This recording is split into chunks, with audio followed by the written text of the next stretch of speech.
Hello friends, welcome to রুমাস kitchen and ব্লগে। আজ আমি যাচ্ছি তারাপীঠে তারা মায়ের পুজো দিতে।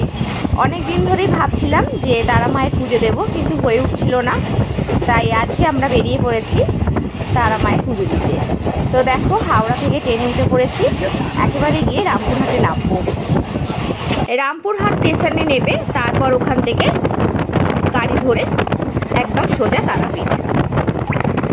ট্রেনে করে যেতে যেতে বাইরের কিছু দৃশ্য তোমাদের দেখালাম। দেখো কত সুন্দর লাগছে, চারিদিক যেন সবুজে সবুজ। আর এই সময় কাশফুল চারিদিকে দেখা যাচ্ছে, খুব সুন্দর লাগছে। আমার তো খুব ভালো লাগছে, তোমাদের কেমন লাগছে অবশ্যই কমেন্টে জানাবে। তাই তোমাদেরকেও একটু ভিডিও করে দেখালাম। এটা নিয়ে আমি প্রথম তারাপীঠ যাচ্ছি না, এটা নিয়ে আমি 4 বার তারাপীঠ যাচ্ছি। তো যতবারই মায়ের কাছে যাই আমার খুব ভালো লাগে, মন যেন শান্ত হয়ে যায়। তাই বারে বারেই মাকে দেখতে ইচ্ছা করে আর ছুটে যাই মায়ের কাছে। আজকে সকাল থেকে ওয়েদারটা মোটামুটি ভালোই ছিল, কখনো মেঘলা কখনো হালকা রোদ, তবে বৃষ্টি হয়নি। আমার কিন্তু কোথাও গেলে ট্রেনে করে যেতে খুব ভালো লাগে। ট্রেনের ওই জানলার কাছে বসবো আর বাইরেটা দেখবো, এত সুন্দর লাগে কি বলবো। তোমাদের কার কার ভালো লাগে কমেন্টে জানাবে। এখন শরৎকাল, তাই আকাশে পেঁজা তুলোর মতো মেঘ ভাসতে দেখা যায়। তাই জন্য কোথাও হালকা বৃষ্টি, কোথাও আবার হালকা রোদ, এই সবটা মিলিয়ে কিন্তু এক অপরূপ দৃশ্য। দারুণ লাগে কিন্তু এগুলো। আর বেশিক্ষণ না, আর 10 থেকে 15 মিনিট পরেই আমরা রামপুর স্টেশনে নামবো। ওখান থেকে কোনো টোটো বা অটো করে গিয়ে তারাপীঠে গিয়ে নামবো।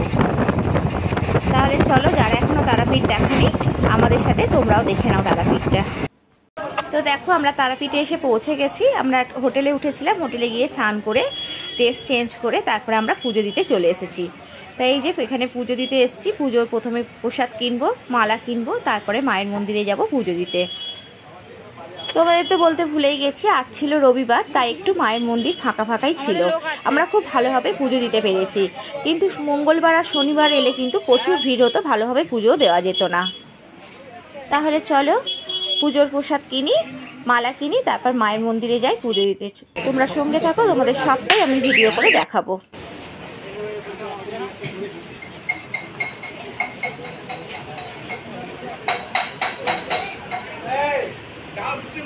দেখো, আমরা একটা দোকানে ঢুকে পড়েছি মায়ের প্রসাদ কেনার জন্য। তাই সেখান থেকে আমরা মায়ের প্রসাদ কিনছি। 51 টাকা থেকে ডালা স্টার্ট।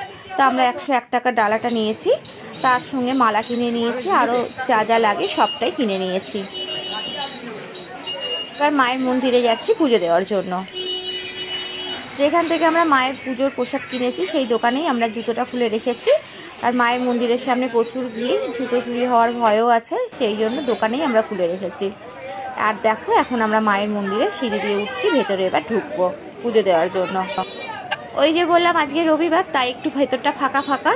অন্যান্য দিন কিন্তু প্রচুর ভিড় হয়, তাই তোমাদের আজকে ভালোভাবে ভিডিও করে আমি দেখাতেও পাচ্ছি মায়ের মন্দিরের ভেতরটা। তোমরা দেখতে থাকো।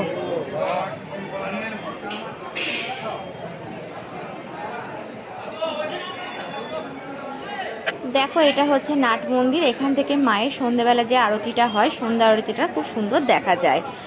খুব ভিড় হয় দেখার জন্য, তা এখান থেকে খুব সুন্দরভাবে পরিষ্কার দেখা যায়। তো চলো, আমরা পুজো দিতে যাচ্ছি। আগে পুজোটা দিয়ে নিই, তারপরে তোমাদের সবটা দেখাবো। আমাদের স্নান করে রেডি হয়ে যেতে একটু দেরি হয়ে গেছে। 12:30 থেকে 1:30 পর্যন্ত মায়ের মন্দির বন্ধ থাকে। 1 ঘন্টা মাকে ভোগ দেওয়া হয়, সেই জন্য মন্দির বন্ধ থাকে, তখন পুজো নেওয়া হয় না।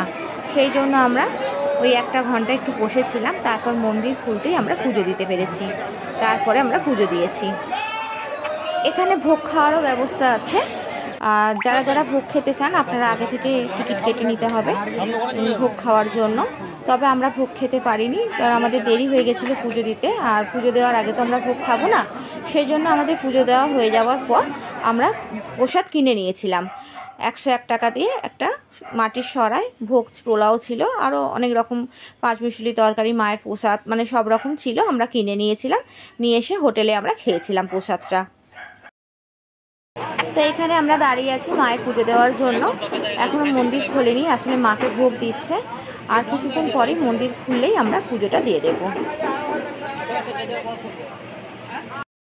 এবার মন্দির খুলে দিয়েছে, মায়ের ভোগ দেওয়া হয়ে গেছে। এবার আমরা পুজো দিতে মায়ের মন্দিরের ভেতর ঢুকছি। আমরা একদম প্রথমেই ছিলাম, তারপর আস্তে আস্তে ভিড় হয়েছিল।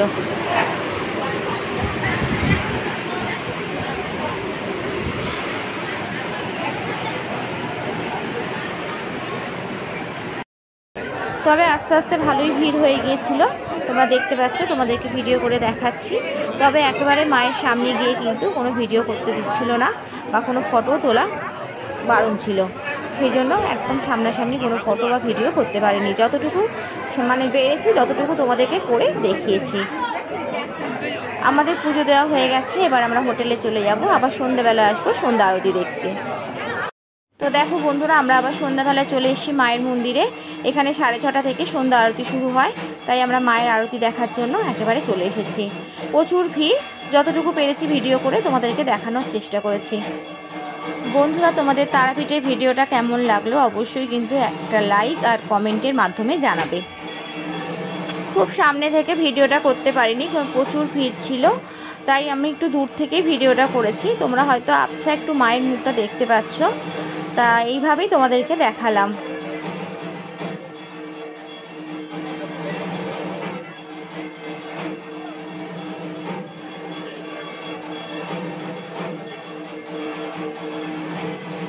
মায়ের সন্ধ্যা আরতি শেষ হয়ে গেছে, এবার মায়ের প্রসাদ দিচ্ছে। প্রসাদ খেয়ে আমরা আবার হোটেলে ফিরে যাব। আজ আমি ভিডিওটা এখানেই শেষ করলাম, তোমাদের সাথে আবার দেখা হবে অন্য কোনো ভিডিওতে। তোমরা ভালো থেকো, সুস্থ থেকো, ধন্যবাদ।